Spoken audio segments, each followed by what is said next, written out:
Amelia? Amelia? Oi, are you alright? Amelia, AAE. Suba, are you? Woken by someone shaking her shoulders calling to her, Amelia opened her eyes and muttered Subaru's name. She shook her head to recover her hazy consciousness, but... Amelia, Subaru, why are you here? Subaru, do I need a reason to be? If it's Amelia Tan's face, I can keep staring for a whole day without getting bored. Amelia, not that, I mean. Perhaps because her consciousness hadn't fully cleared, Amelia's response was still somewhat unsettled.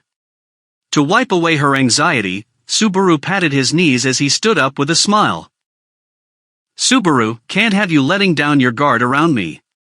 I'm really happy you trust me, but I'm still a guy with a ravenous wolf hiding under this cloak of rationality.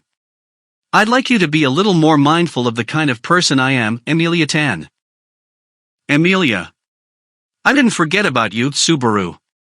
I said something strange while I was waking up, that's all. But dozing off without even realizing it. Although it didn't sound like she understood what Subaru was telling her, Amelia's voice as she replied indicated that she was more or less properly awake. Having confirmed this, Subaru gave the troubled-looking Amelia a nod. Subaru, I get that the exhaustion's piling up, but if you're gonna sleep it's better to sleep on the bed. If you keep sleeping on the floor like this it's gonna give me a heart attack every time I come in here. Amelia, I'm sorry. I made you worry, didn't I? Subaru, and I just renewed my resolve too, but seeing this and thinking some new event activated and everything's ruined had me seriously in a panic, you know. You can even say that seeing your sleeping face today was even more emotional than usual. In fact, the shock that struck Subaru when he walked into the room and saw Amelia was beyond description. Getting no response when he knocked and thinking maybe she had gone out, he entered the room to find Amelia lying there in front of the bed with her silver hair sprawled across the floor. Surely, no one could blame Subaru for falling into instant despair at that blood-curdling sight. That said, the warmth of her body when he held her up and the unmistakable rhythm of her breathing and pulse quickly dispelled those worries. However, Subaru, if that was all of it, I would rather have let you keep sleeping, but you look like you were having a really bad nightmare. Was it wrong of me to have woken you up? Asleep in his arms, Amelia's brows were covered in sweat while her face and body twisted in agony.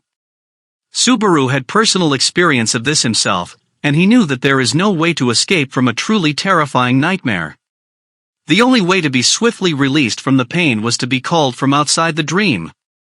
To Subaru, who did exactly this, no, Amelia shook her head.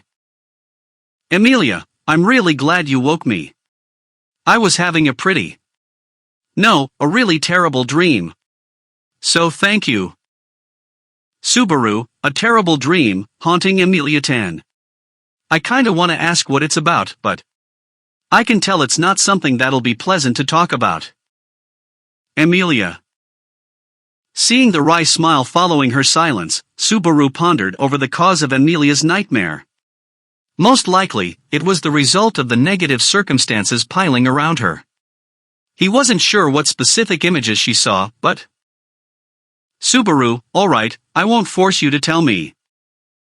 Seeing Amelia look away as if trying to avoid the topic, Subaru figured it was probably the vivid kind of nightmare. If it were vague, it'd be easy to talk about. But the fact that she couldn't showed that it must have been something lifelike and real. This interaction with Amelia was getting off to a bad start, and it wouldn't make it any easier to carry on the conversation to come. With a troubled expression, Subaru scratched the tip of his nose, deliberating over how to broach the topic, when Amelia looked up. Amelia, so... what is it, Subaru? You couldn't possibly have come here just to look at my face for no reason, right? Subaru, couldn't possibly. I don't think it's that implausible of a thing for me to do. Amelia, no, you wouldn't. I mean, you're always busy running around trying your hardest. You can't use up your time like that just on me. Subaru, Amelia Tan, just how diligent a guy do you think I am? You do know that I'm such a slacker that I'd wholeheartedly support the establishment of a slacking appreciation day, right? No exaggeration and no joke, Subaru was well aware of his nature as a hopeless layabout. When you see a person with no role or purpose in an endless descent into depravity, you'd call that person Natsuki Subaru. And that was why he never slacked on his daily workouts and pointless skills/hobbies training back in the old world. Because he knew he'd become an utterly hopeless human being the moment he did. You don't really call someone who puts in persistent effort, even without any goal, a slacker. But Subaru didn't seem to realize that rather obvious fact. Perhaps wanting to say something about Subaru's overly critical appraisal of himself, Emilia's gaze warmed as she heard his reply. Seeing this, Subaru furrowed his brows, but Emilia didn't remark on it in the end. Emilia, it's fine. Anyway, tell me why you're here already. Who are RY up? Subaru, what's with the cuteness all of a sudden? But right. I was thinking maybe we could go outside for a walk to lighten up the mood a bit. Emilia. Subaru though, that wouldn't really lighten it up, would it? Seeing Emilia fall silent, Subaru realized he misspoke and scratched his head. It was obvious from the fact that Emilia's residence was placed apart from the village center that she wasn't well received in the sanctuary. Being fellow outcasts of their respective races, there really should be a sense of fellowship between them, but it would seem that half-elves was a special case. For the refugees from Arlem too, their safe escape from the witch cult did not directly improve their opinions of Emilia. Emilia's treatment in the sanctuary was no different from her treatment in the capital, like that of a tumor. She acted strong when she was with Subaru, but that didn't mean it was easy for her. And just how did she deal with all those gazes when she was alone? Being that the situation still hadn't improved, bringing Emilia outside would only place an unnecessary burden on her. Subaru, it's because of stuff like this that I... Aggravated at his own thoughtlessness, Subaru punched himself in the forehead.